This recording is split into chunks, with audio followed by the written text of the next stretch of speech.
I didn't give any announcement.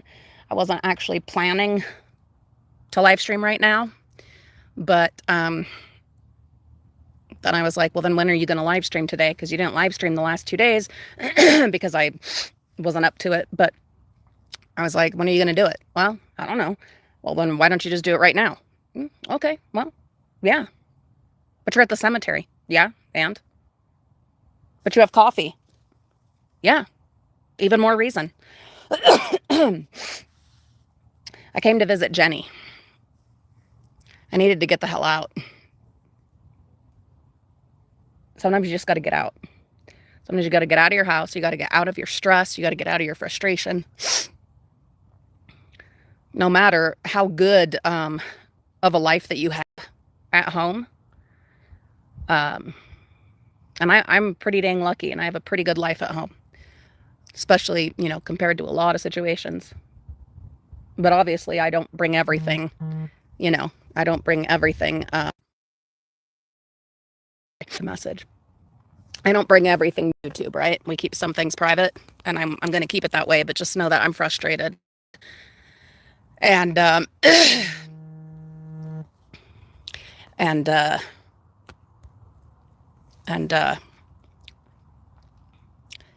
just needed to get out.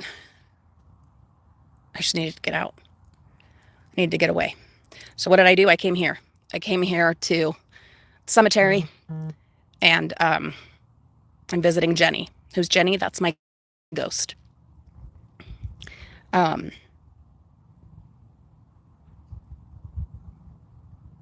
just needed to get out.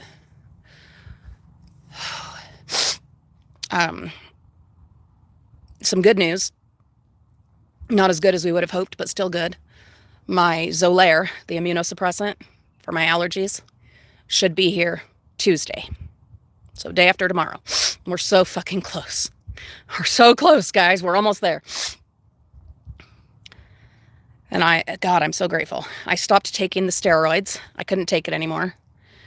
The problems they cause and the issues they cause are so incredibly frustrating. And I said, that's enough.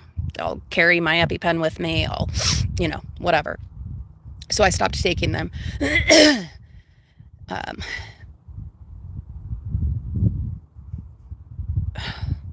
don't know.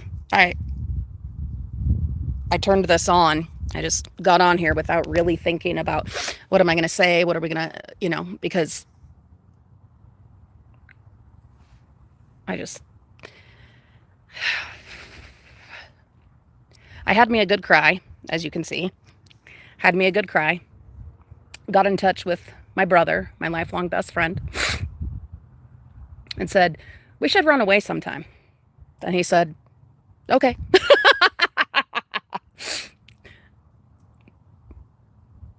I was like, how did we get old? When did that happen? How did this happen? He's like, yeah.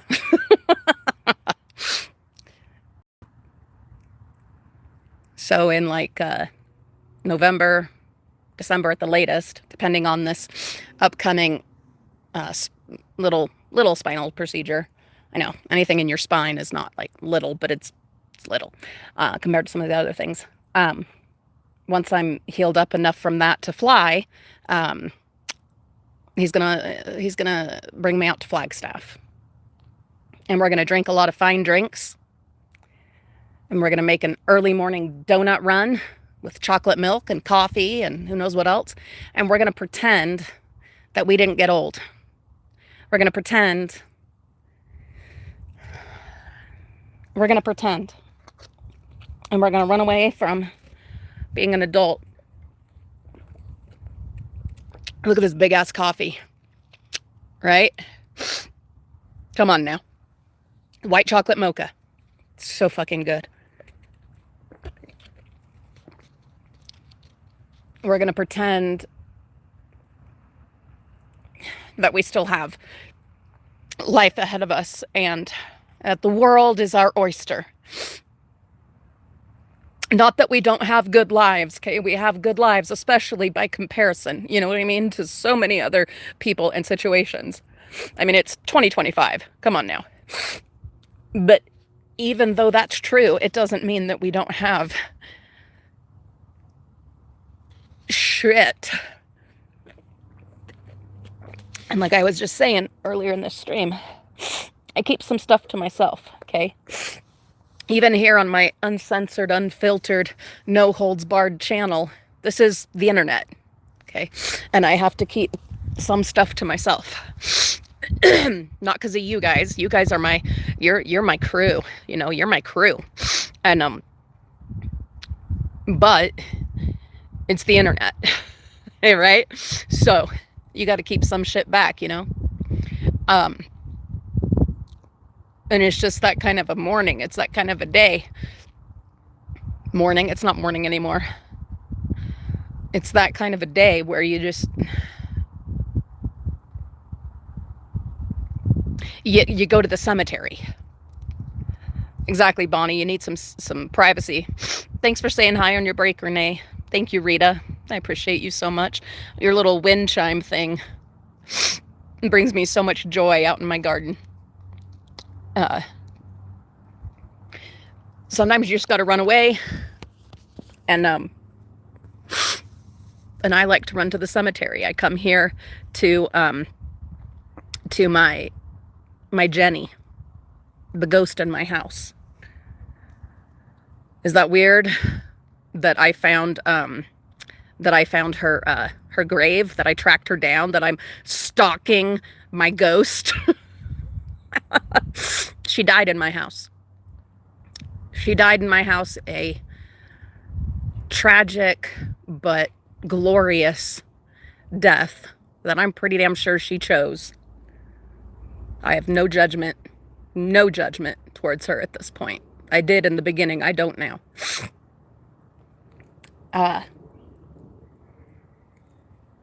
She had one of the most difficult lives. One of the most difficult lives. And I think she haunts me. It's not the right word, you know. But I think she accompanies me through my life in her home for perspective, for guidance, for, I don't know.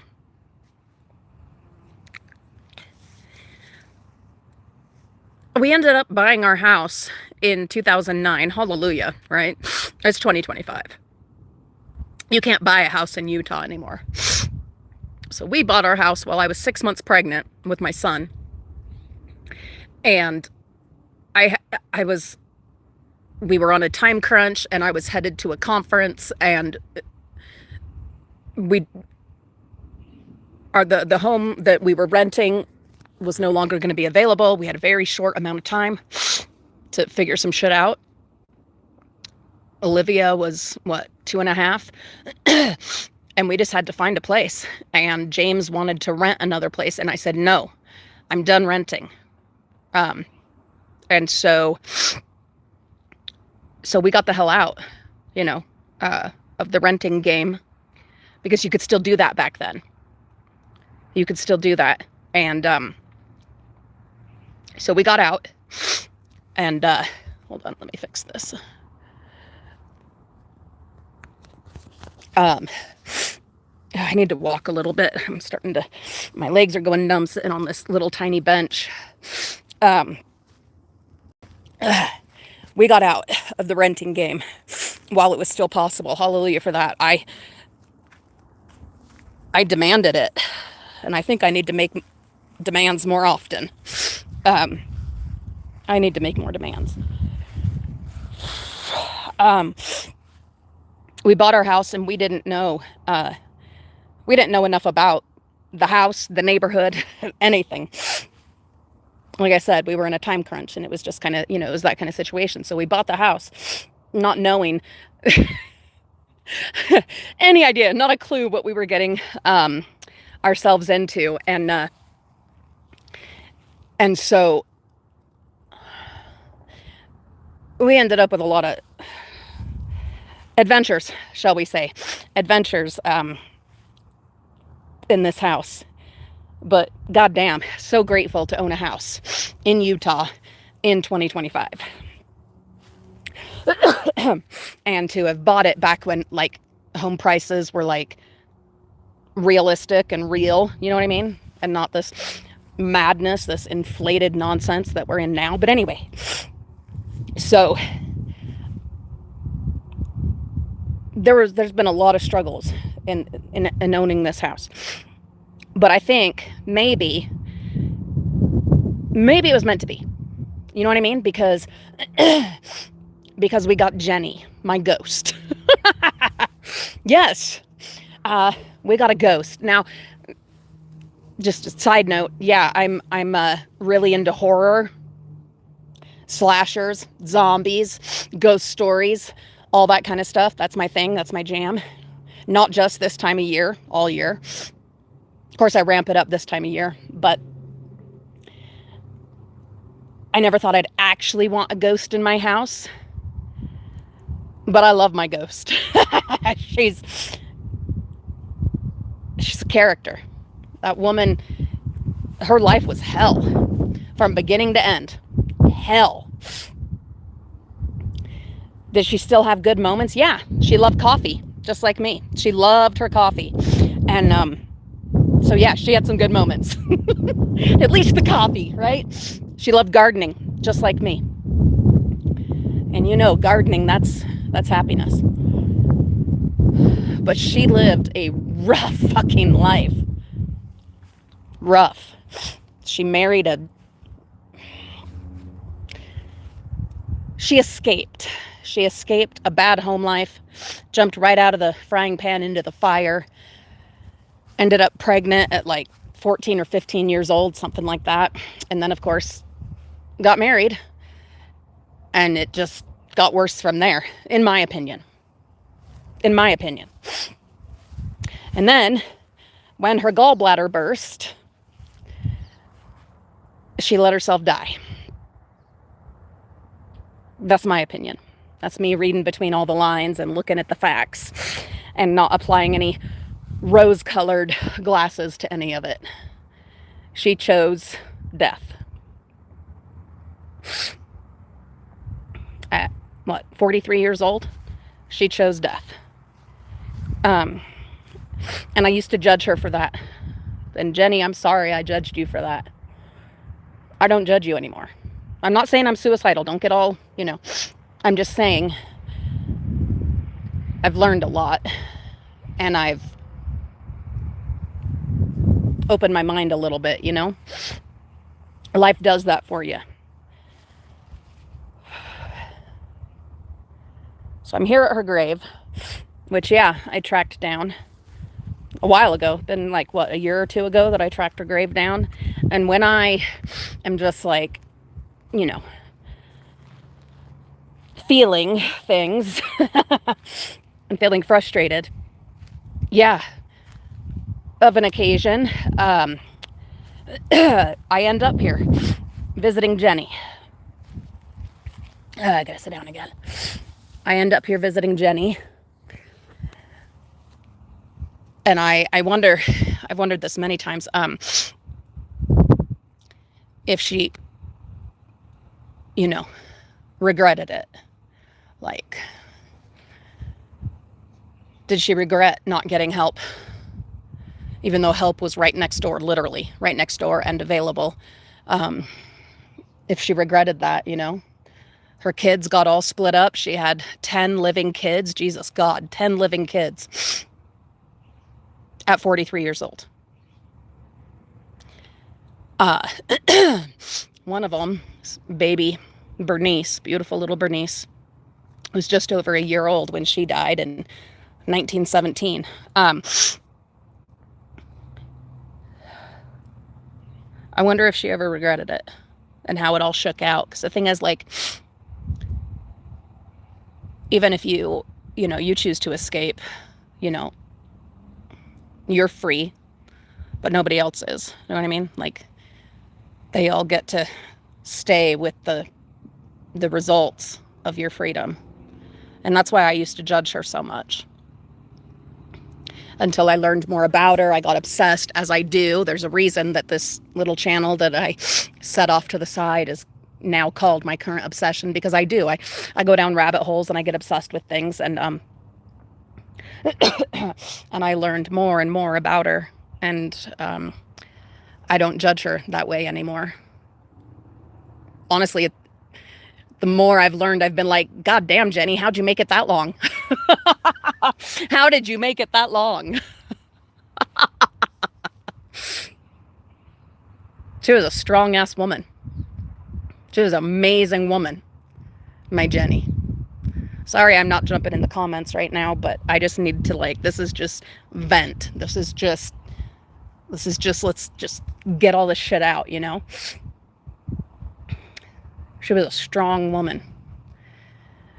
But even the strongest, you know, they have their breaking points, and they, you know, even knowing what you'll leave behind. She had a 9-month-old baby, you know? She had a 9-month-old baby, and the pain and the struggle in life was just too damn much. She couldn't do it anymore. And then life, fate, whatever, gave her her exit, gave her way out. And she took it. She grabbed that ticket and she was like, punch that card. Let's go. Let's do this. And she did. And I don't judge her anymore. Nope. No. This is why I run away to the cemetery when I just need to get the hell out. People, why do you go to a cemetery?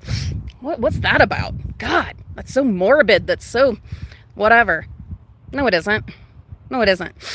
It is the greatest opportunity for perspective, not hope. It don't give you hope. No one gets out alive. So, I mean, if at all possible, make the best of it while you got it. But that's one of the big things I get from the cemetery and from coffee and from Jenny is life is really fucking short. I was thinking yesterday, like, how the hell am I 44 years old? How did that just happen? How did that just happen? Didn't that just now happen?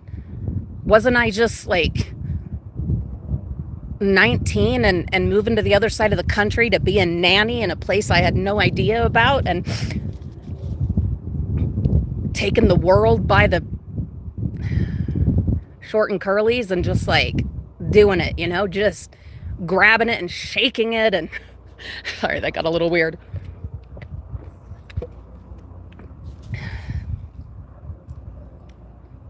It goes so fast.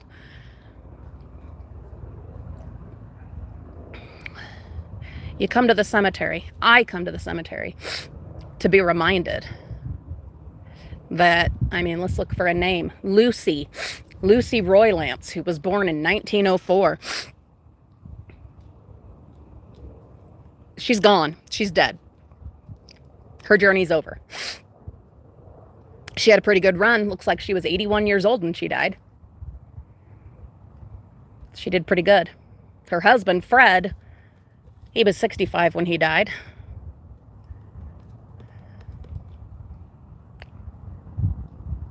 Neither of them had any idea, you know what I mean? Neither of them had any idea how fast it would go.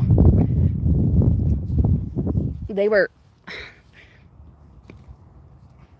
once 19 and full of dreams and possibilities and the whole world as their oyster. They're dead now, rotting in the ground. Their journey, long since over.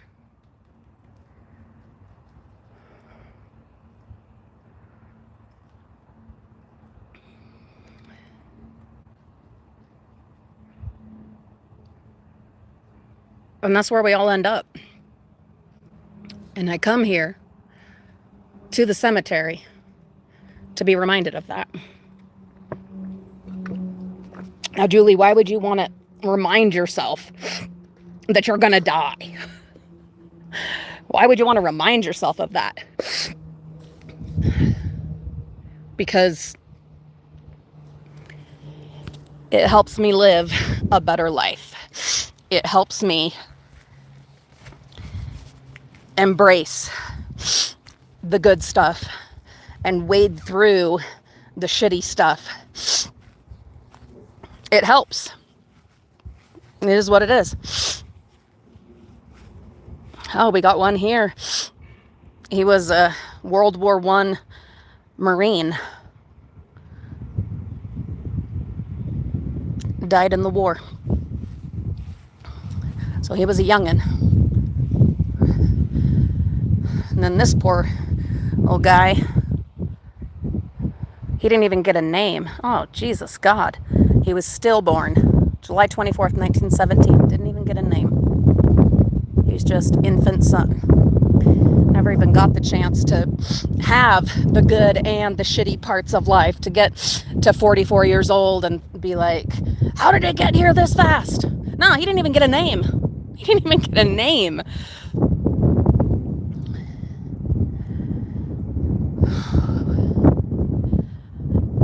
I love this little channel. I'm working on doing more with the big channel, the Frugal Family.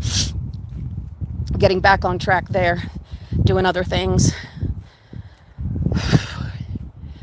But I love this little community we have here, because here I can just go off, as we're doing right now.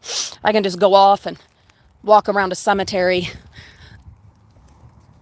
and talk about stillborn infants and the life they never got to have, to give me a little perspective on days when I'm just like, fuck this shit. And where did my youth go? And where am I going from here? You can hear a million, this is for me, a million stories about how all the people that have it worse than you, and the genocide, and the just everything, okay?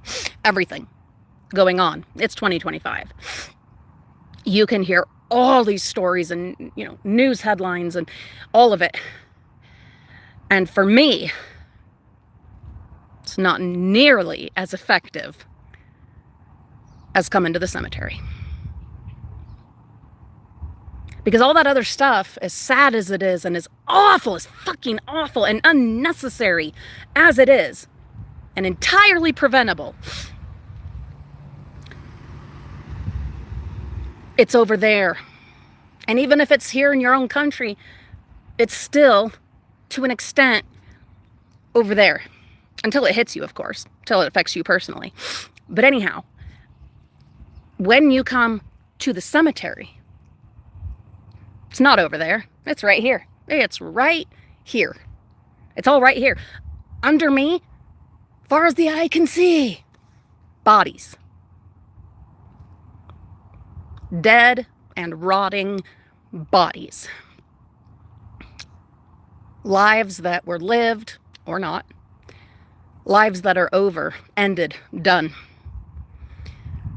No more opportunities for making things right, for doing better, for redemption arcs, for living dreams, for making a difference. None of it. It's all gone. They're all dead. Bodies and bodies. Do you ever think about that at cemeteries? Probably a lot of you don't, because you're like, Julie, you're so goddamn morbid. But all these gorgeous headstones, just, so many beautiful headstones, they're all covering something objectively ugly and yucky and gross. Rotting and stinking and decomposing. We cover it all with all this beauty. Check this out. Let me show you. Look how beautiful. You know what I'm saying? Look how beautiful. Some of these stones are so gorgeous. And look at all these beautiful trees. Beautiful. So beautiful. Aren't they just gorgeous? And under them, beneath all this, beautiful trees, graves with amazing headstones, some of them, flowers, lots of little decorations, pinwheels, whirligigs, all of it. Underneath all of it is death. Rotting, decomposing, feeding the earth, feeding the trees.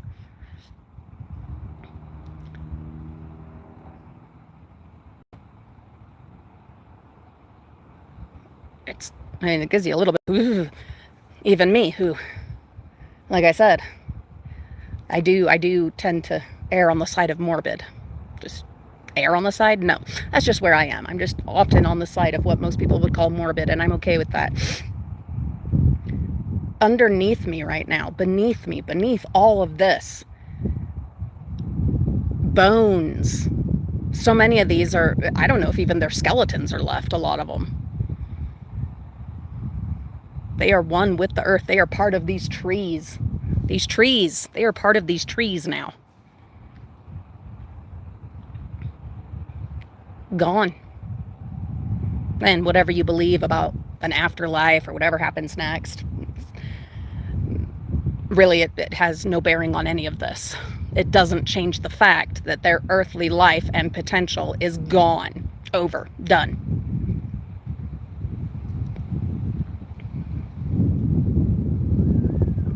And that's why I come here. Because they were living their lives. This Nelson, Vincent, Crawford, Shepard, Beckstrom, Rowe, all of them. At one point in their lives, they had their whole life ahead of them. They had the whole world ahead of them. Every possibility. All of it ahead of them. Until it wasn't.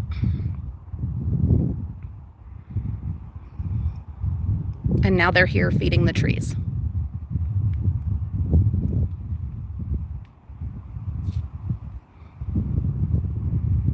I feel so much better. Sorry for not being in the comments today, but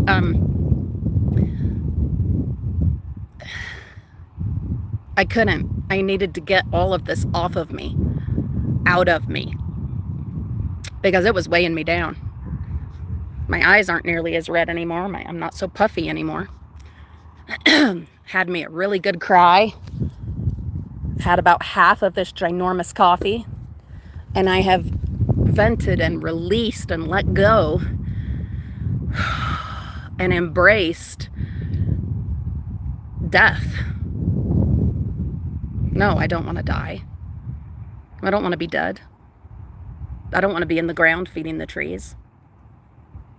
But sometimes you have to embrace death and its reality to get you through another day of being alive. And that's okay. I appreciate you all being here, being part of this. Today is a little bit of live stream, a little bit of therapy session. I feel so much better. God damn, I feel so much better. I came here to visit Jenny, my ghost.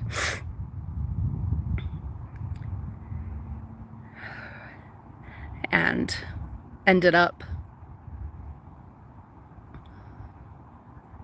with like a collective kind of hug and shake. It's like all of the energies left here of ghosts or spirits or just energy or just shadows or whatever, or literal skeleton hands. It's like they grabbed a hold of me and just shook me and said, it ends so fast. It ends so fast. If you want it to be different, if you want it to be better, then go do something about it.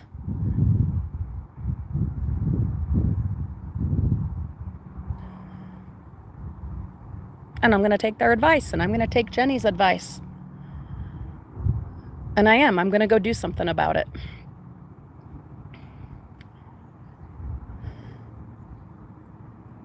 Just because things are the way they've always been, or they're tradition, or they're just accepted, or they're just expected, does not mean they have to stay that way. If they are not serving you, if they are destroying you, circumstances that can be changed, that you have control over, well then, for fuck's sake, grab a hold and shake those circumstances and demand better for yourself. give better and demand better.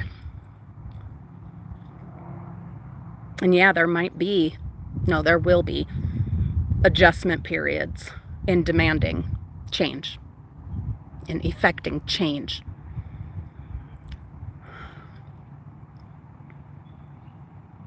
But I think they might be worth it.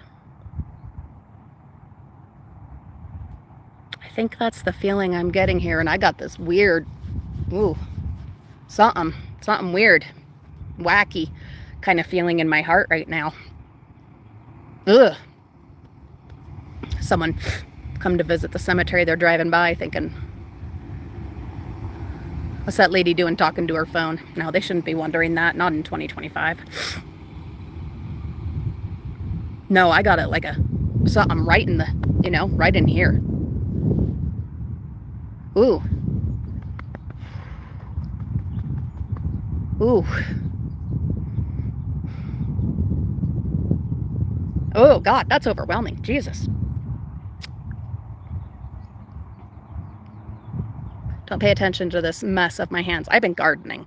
I have been gardening. And hey, between coming here and doing all this and gardening, that's like manna for the soul.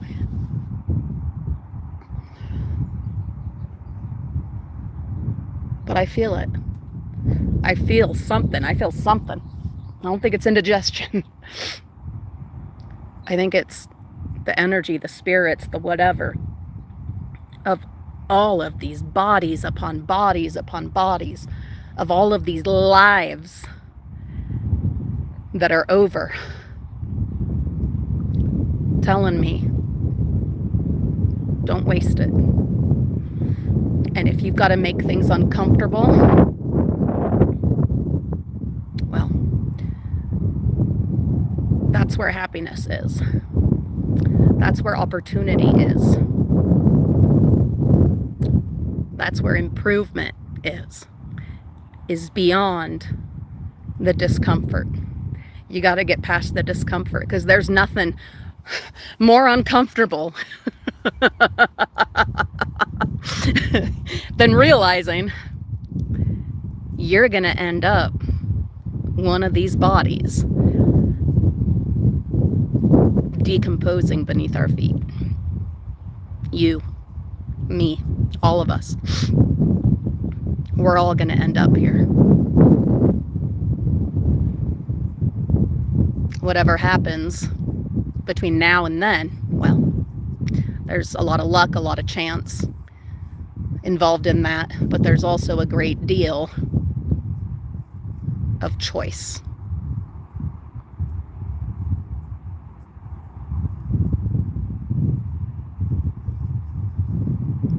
I feel a lot better. I feel a lot better. This was a different kind of a live stream today, but hey, we live streamed. For those that missed it, we did finally, we have my Xolair, my immunologic monthly injection is finally going to be arriving on Tuesday. I did stop taking the steroids because they were messing me up. Hallelujah, we're going to finally have it. It will take a couple of weeks for it to kick in, but we're going to be all right. We are going to be okay.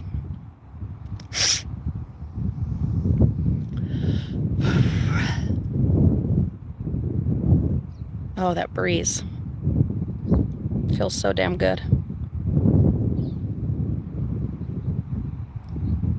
I appreciate you guys very much. Thanks for letting me get all this out. Tomorrow's live stream will be back to Menopause Monday. I have plans for that. It's going to be good.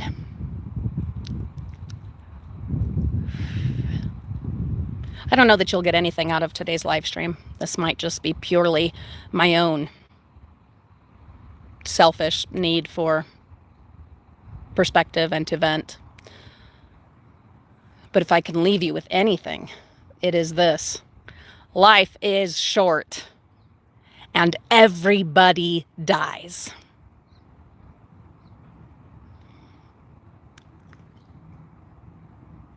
And as far as we know, you don't get to do it again. So, what are you going to do with it? What changes are you going to demand? What are you going to demand for yourself? How are you going to make your life better? That's all I've got. But I do feel a hell of a lot better. I'm going to finish my ginormous coffee. And then I think I'm going to go work in my yard some more. I love you. I appreciate you so much. And a friendly reminder, this world is better with you in it for as long as fate and life and your beating heart will allow you to be part of it. Okay, well, bye.